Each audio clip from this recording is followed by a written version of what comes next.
தொகுதியும் விஜய் ஜெயிச்சிட்டாருன்னா டிஎம்கே கட்சி க்ளோஸ் பண்ணிட்டு போயிடுறீங்களா? க்ளோஸ் பண்ணிடுவோம். அப்படி சப்போஸ் டிஎம்கே ஜெயிச்சிச்சுன்னா விஜய் கட்சி க்ளோஸ் பண்ணிடுவாங்க. விஜய் இப்போ தான் பயணத்தை தொடங்குறாரு. தொடங்கின உடனே முதலமைச்சர் ஆகிடுமா? இல்லைங்க, உங்கள் மேலே ரொம்ப அதிருப்தியில் இருக்கிறாங்க டிஎம்கே மேலே.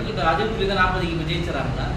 நான் டிஎம்கே கட்சிக்காரலாம் கிடையாது. இப்போ வந்து மோடியா இல்லை ராகுல் காந்தியா அப்படின்றதுக்காக தமிழ்நாடு மக்கள் வெறுப்பை காமிச்சிருக்காங்க. டிஎம்கேக்கு ஆதரவு இல்லை, மோடி மேலே உள்ள வெறுப்பை டிஎம்கேக்கு மேலே காமிச்சிருக்காங்க ஆதரவுக்கு.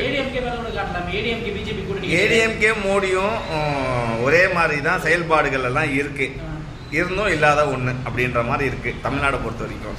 அந்த ஒரு காரணத்துக்காக தான் ராகுல் காந்தியா மோடியா அப்படின்ற காரணத்துக்காக ராகுல் காந்திக்கு வாக்களிச்சிருக்காங்க, டிஎம்கே கிடையாது. சரி, என்னோட கருத்து, விஜய் வருங்காலத்தில் அரசியல் 2026 எலெக்ஷனில் நின்றா 100%